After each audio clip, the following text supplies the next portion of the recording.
Hi, today this is Summer and I'm with Summer's Tips and Stitches, and I am going to be doing a tutorial on the new join that I just mentioned in my previous video. Now I don't have the name for it. I saw it in a Facebook group called The Crochet Addiction. Somebody had posted a personal video of them doing about 3 stitches in this video. To me, I want to call it like a flat join because, and what I have here to show you, when you do a single crochet join, like a lot of granny square blankets, you kind of have this bumped ridge. And whereas in making granny square or joining grannies or squares, I don't think it looks too bad. I don't mind. But in the case of this project that I'm working on here that's all piled up back here, I'm making 3 giant triangles that are being joined together along this side and then along this side of the triangle. And the pattern, the Adirondack wrap, as I've talked about numerous times now, calls for you to do a whip stitch. Now, I did a whip stitch my first time, and that's where you get a yarn needle, you get a really long piece of yarn, and you just like sew it in and out, kind of like in a shape of a W. And it's really not that bad. It didn't take that long, but I feel like once you already have your hook, why not figure out a crochet? So I have now done this stitch, this new join on one side of the triangle, and I am going to show you guys how to do it for this side. So the first thing I do is I join with a slip stitch. Oh, the other very important thing is you need a hook that does not have a handle. Like this is how I crochet. This is the hook I used for mine, my Clover Amour, a J. But you need one that has just the good old-fashioned aluminum. Now unfortunately this is the biggest one I had, so I just had to make do because I'm not going to invest heavily. Now, like I said, I slip stitched the 2 pieces together, and you can see there's the gray and the white. And what you do once you have one hook on here is you spin your hook around so that you have the rear end, the bum, if you will, of your hook sticking out. And then you need to have your yarn coming between the two. Do you see that? Here's one edge of this one triangle and the edge of my second, and here's my yarn, and then here's the rear end of my hook. You come in from the top into the stitch, like into the back of the stitch like you would, and you tuck it down there right through it. See the 2 pieces on top? You're just coming into the top back of the stitch. Then you yarn over kind of like you would in knitting.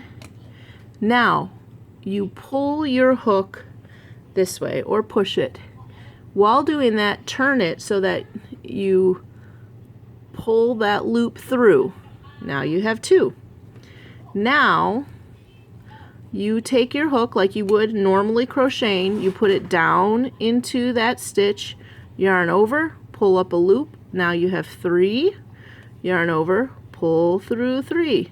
Now I will say it can be a little fussy to go through those because one of those is just a yarn over. Okay, now let's do it again. My yarn is coming between the 2 of pieces. I'm twisting my hook around so the back end of it, the rear, is going in to the top of that stitch. There it is. I'm going over and up. Now I'm pulling my hook through, and as I'm making sure that my head is twisted so it catches that loop. Now you have 2 on there. Now you poke right into there just like you would normally. Yarn over. Oh, you couldn't really see that very well because that. Pull up a loop, yarn over, and pull through all 3. Now, like I said, I don't really know. I know somebody had mentioned that Mikey has an invisible join, and I don't know if this is what Mikey does because I'd never actually went and checked it out. I just did my own thing. Okay, so here it is, the butt of my crochet hook. I turned it, I poke it into the top. Oh, came off, poke it in. yarn. Now I have not been going like this. I have been coming under, up, and the reason I'm doing it is because that's what the girl did in the video.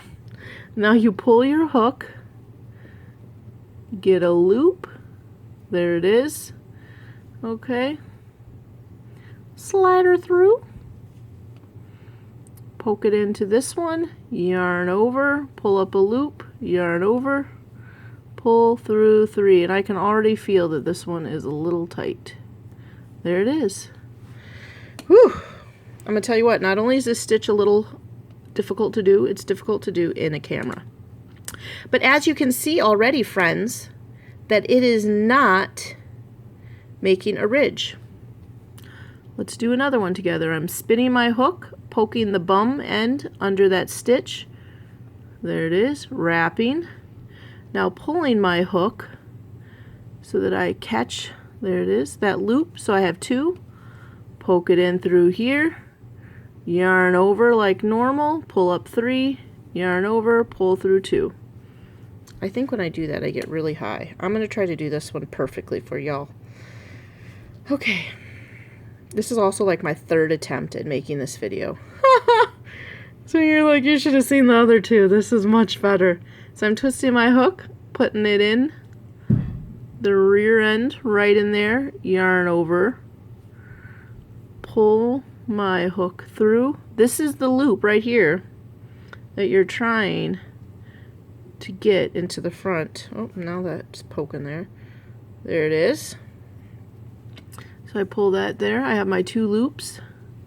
Then I go into my regular stitch, put it in, wrap, yarn over, pull up a loop, yarn over, pull up another, pull through 3. Okay. Twisting, poking the rear down in, yarn over, slide your hook through, there it is, poke into your stitch like normal, yarn over, pull up a loop, yarn over, pull through 3. Let's do it again. Twisting my hook, poking the bum right into that stitch, yarn over, pulling my hook through, snatching up that loop. Okay, hold it like you normally would crochet, poke it into that stitch, yarn over, pull up a loop, yarn over, pull through 3. There it is. Do you see that? Isn't that wonderful? I can't tell you how much I love it. I love it, love it, love it. Let's do some more. Ooh, I should not put my hand there, should I? Twist my hook. Push the rear end of it. This is so awkward. Right through there. Yarn over. Slide this hook while twisting. There we go. Now you're holding it like you normally would, or unless you're like this kind of a crocheter. Put your hook into your next stitch, yarn over, pull up a loop, yarn over, pull through 3. There it is. Now I would like to say, after doing a full side, that I got faster, but no. This is how slow I was going. Oh, isn't that crazy? So I just twisted and poked the rear end of my hook in, yarn over, pull it down, doot, doot, doot, doot, twisting so I can get up a loop. There it is. Do you see how that's there? You got to keep your yarn pulling through like this. Poke it into that stitch, yarn over, pull up a loop, yarn over, pull up a loop. Okay. Isn't that looking beautiful? I am just so happy with this. All right, well, I'm going to pause it. I'm going to lay out my work so you can see the full side, because like I said, I did one whole side. And if I keep doing this on the camera, through the camera, you won't be able to see much. Okay, so I'm going to pause it and lay out my work so you can see the full side done. Okay, so I have it right here. Now this is where I joined the dark gray to the light gray. Right here. All along here. As you can see, it is flat as can be. And I really like how secure it is. I felt kind of like the whip stitch. Oh, look at that. I have Jeanette's business card under there. Okay. Sorry. There's a little advertising for DIY Creation 7. Okay, so anyway, I really like the sturdiness of this stitch. Do you see that? I felt like the whip stitch could pull out, but there it is.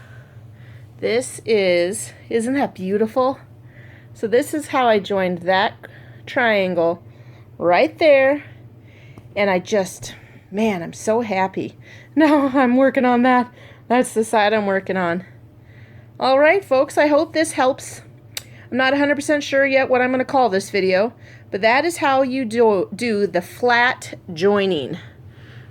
And I don't know if that's like a half double crochet or like a double crochet, but isn't that perfect?